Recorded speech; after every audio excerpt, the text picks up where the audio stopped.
Alright, what's going on YouTube? Today we have a special kind of video because I've never done this in the channel before. It's more towards a guide than it is just gameplay or a montage of some sort.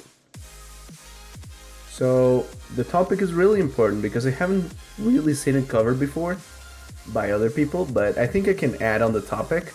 I mean, I have seen it covered before, but not in the way that I see it. And I think I can at least provide some insight to others that want to improve. So without further ado, let's get right into it. It's extremely important to know beforehand or before you step in a lane what kind of role you want to take while you're in that lane.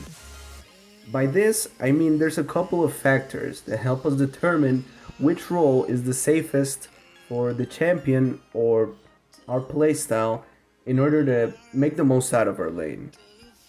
The first of these factors is where you're standing in the creep wave. If you stand forward along the melee minions, that means you're taking an aggressive stance on the lane. Whilst if you're standing behind your minions, specifically around the caster minions, that means you're taking a defensive approach to the lane. Next, you must analyze where the supports are standing in the lane.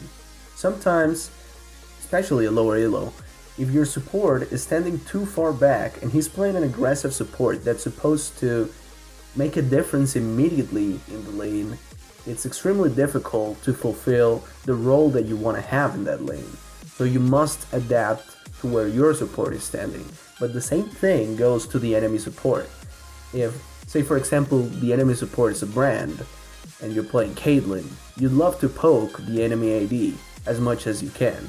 Unfortunately, Brand is really good at poking you back without retaliation from your support. So you have to make sure that the right circumstance happens for you to go aggressive or go defensive. We'll see more on this with the archetypes, but basically you have to keep in mind where both supports are standing because they will dictate the flow of the lane. Next up is obviously the kind of champion that you're playing. Certain champions have certain affinities to certain playstyles, obviously, right?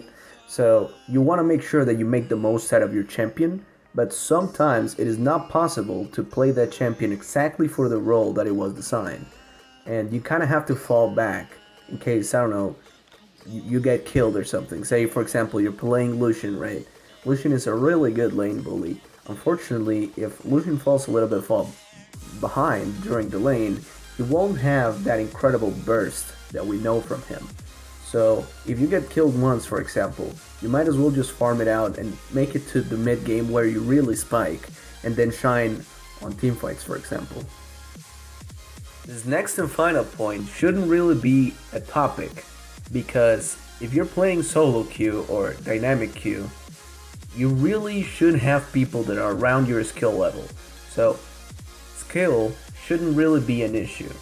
However, you might bump into people that don't actually main AD carry or support.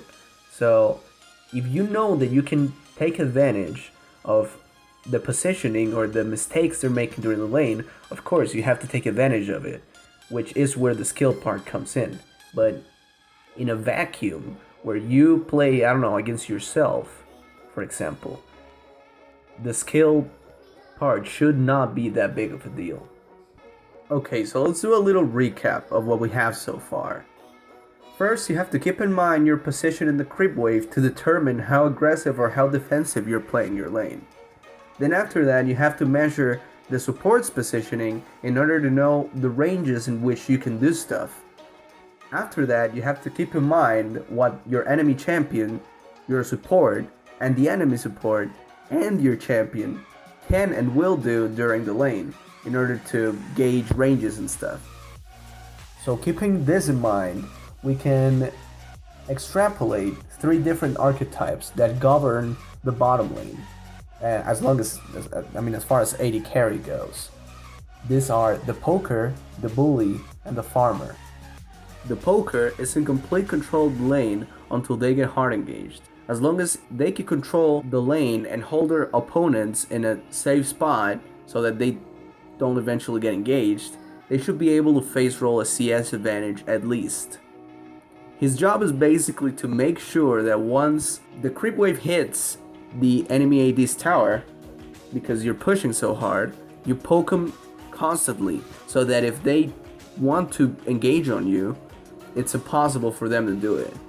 Usually, if you want to play this archetype, you want champions that have really long-ranged abilities or long-ranged auto attacks, kind of like Caitlyn, to make sure that if you eventually get hard engaged, you can escape, or you have enough pressure so that you will never get hard engaged. Another one that falls into this category is Tristana, for example, but obviously, champion doesn't have to do anything with archetype because it all comes down to playstyle. You can basically play any AD in any archetype. It comes down to what the context of your lane is. A bully, on the other hand, is usually trying to deal damage while the lane is in place in order to zone the opponent out of the creep wave. Usually, your role is to burst your opponent down, then back down, so that you get a positional advantage over them, and then you can control the lane from that point on. Champions that have quick and easy ways to deal burst damage usually fall into this category. Especially Lucian and Ezreal are the ones that come to mind right away. But like I said, everyone can play bully. Finally, we have the role that is probably the worst to be in, honestly. The farmer. This is bad because in some matchups you have to play it like you just have to take all the CS that you can. Usually, if you're the farmer, then you're playing a champion that scales really hard and has some really garbage early game. So you just CS until the lane's over, and then you fight when you're eventually strong. This playstyle is kind of iffy because that means that you're not putting pressure onto your lane, and it means that the enemy laners can do basically what they want with the lane. Usually the kind of champions that fall into this category are guys like Vayne or Kog'Maw, which really don't have that much of an impact in the early game. Well, Kog'Maw kind of has changed. Once you get Ginses, you really get going. But basically, this kind of guys just want to farm forever and extend the lane as much as possible so that they can get enough CS to eventually outscale everyone else. A point I really want to drill home is that role has nothing to do with the champion that you're playing. It will very much vary depending on the situation that you're placed in. It's more important to analyze the lane as a whole, like support and AD versus this support and that AD, rather than just look at Vayne counters Sivir, for example, because it really doesn't depict the intricacies of the bot lane. Say for example I were playing Lucian. If I'm playing Lucian against Janna Caitlyn, I will most likely try to harass Caitlyn once Janna's shield is down. But if I were playing Lucian against Caitlyn Nami or Caitlyn Sona, for example, I'd have to play it like a farmer instead of the usual bully that Lucian is, because they have so much poke that I just cannot risk getting bursted down once I go in for a little bit of damage. So as you can see, depending on the matchup and depending of course on your support, I didn't mention it on that example, but depending also on your support, you really have to make sure that you pick the right role for the lane. Finally, as a little disclaimer, I'd like to add that this guide will not include or take into consideration teleports and ganks or global ultimates, because at the end of the day, that's not really what determines your role in the lane. You can still play very forward and very aggressively. You just have to do it with a certain finesse and keep in mind that you are eventually gonna get ganked if you're like pushing your lane very hard. Finally, thank you so much for watching.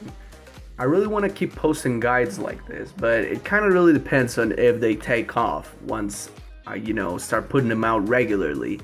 So if you like what you're watching, let me know in the comments. If there's something that I missed or that you think that could be expanded upon, or if you think my division of the 3 archetypes is just completely off, let me know in the comments as well. The important thing here is that we create a space for discussion. So thank you so much for watching, subscribe if you want, and I'll see you guys next time. Bye.